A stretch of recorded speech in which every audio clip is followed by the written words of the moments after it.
দেখতে পাচ্ছেন আমার আঙিনা বাগান। আসসালামু আলাইকুম, সবাই কেমন আছেন? আমি ভালো আলহামদুলিল্লাহ। আমার আঙিনা বাগান যে ক্লিন করলাম আর সেটা ভিডিও আপনাদের সাথে শেয়ার করছি সুন্দরভাবে। দেখেন আবারও কিন্তু আমি গাছ কিনে নিয়ে আসছি, ধৈর্য হারা হয়নি আমি আর কি, যে গাছ একবার না বা দেখিলে দেখো শতবার, সেটা আমি করে থাকি। আবারও অনেক কিছু কিনবো গাছ বাগানের জন্য করে আঙিনাতে আর আর আপনার ছাদ বাগানে। আর দেখেন কত সুন্দরভাবে আমার মরিচ ধরে আছে। এসে দেখি একটা মরিচ গাছ মরে গেছে। বাগানের তো অনেক অনেক যত্ন নিচ্ছে, আরও নিব। আর কিছুদিন আগে যে আমি কাটিং করে দিয়েছিলাম আর বলছিলাম যে দেখেন মাশাআল্লাহ আলহামদুলিল্লাহ কত কলি আসছে। বড় ফুল হবে গোলাপ গাছে, সেটা আমার হবে। আর এটা হলো আমার হাজারি গোলাপ, দেখেন কত সুন্দর কালার। আরও কয়েকটা আছে, এগুলো শুধু অতিরিক্ত বৃষ্টির জন্য অনেক অনেক গাছগুলো আমার খারাপ হয়ে গেছে।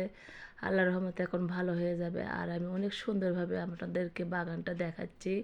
আমি কিন্তু সুন্দর করে ভিডিও করতে পারি, সুন্দর করে ছবি তুলতে পারি আমার মতো আর কি। আমার যারা ভিডিও করে ছবি তুলে তাদের থেকে আমি ভালো পারি, সেই কথাটা আপনাদের সাথে শেয়ার করলাম।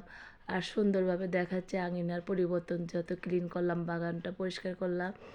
আর এটা কিন্তু আমি দুপুরে করছি। আর যেহেতু আমি মাগরিবের পর বড় ভিডিও দিই, সেই ভিডিওটা আপনাদেরকে দেখাবো।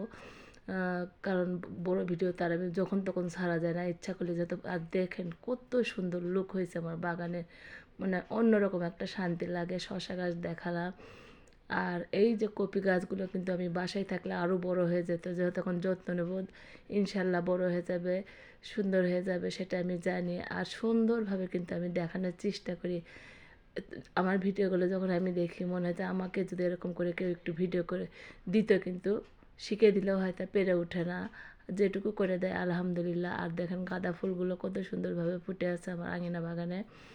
প্রত্যেকটা গাছের তো আমি কাটিং করে দিছি, কিছুদিনের মধ্যে আমার আমের গাছেও মুকুল আসবে আমি জানি, দেখে আপনাদের সাথে শেয়ার করলাম। আর পরিষ্কার পরিচ্ছন্ন থাকলে যে কত ভালো লাগে, শান্তি লাগে, সেটা আমি বাগান দেখলে বুঝতে পারি। আমার ছাদ বাগান দেখলে বুঝতে পারি। আর সুন্দরভাবে ভাবে রাখার চেষ্টা করি। এই দেওয়ালগুলো কিন্তু অনেক অনেক শ্যাওলা ছিল, এখন আর নাই, কারণ যেহেতু পরিষ্কার করে রং করে দিছি। আর সেই ভিডিওটা আপনাদের সাথে শেয়ার করছি।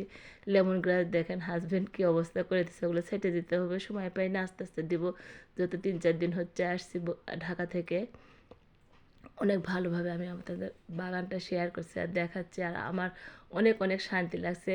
আর দেখাই যাচ্ছে ছেয়া পড়ছে আর কি, রোদের মধ্যে কিন্তু ভিডিওটা করছি। দেখতেই পাচ্ছেন রোদও দেখা যাচ্ছে, বিকেলের ভিডিও না, এটা দুপুরের ভিডিও, সেজন্য রোদ দেখা যাচ্ছে। আর ঢোকার গেটটা আমার সামনে আসতেছে বারবার। আর এই আয়ত্তের মধ্যেই কিন্তু আমি থাকি। আমার বাসার সামনে আরও অনেক অনেক গাছ আছে, সেগুলো আপনাদের সাথে শেয়ার করব। শুধু যে খালি আঙিনা বাগান ছাদ বাগান তা কিন্তু না, আমার বাসার সামনেও আর কি অনেকগুলো গাছ আছে। আমার আর একটা বাসা আছে, সেই বাসাতেও আসলে আমি গাছগুলো লাগাতে চাই, কিন্তু অত হয়তো পেরে উঠবো না, সেই জন্য লাগাই না। দেখেন আমার শিউলি ফুল গাছটা কত সুন্দর, এটা আমার হাজব্যান্ডের কলিগ গিফট করছে আমাকে। আমাকে অনেক ভালো লাগে, যত রাতে শিউলি ফুল ফুটে অনেক অনেক ভালো লাগে ঘ্রাণটা। আর সকালে ঝরে পড়ে, সবাই তো জানেনই। আর সেইভাবে আমি আর কি সুন্দর করে আপনাদের দেখানোর চেষ্টা করলাম আমার আঙিনা বাগান ক্লিনটা পরিষ্কারটা।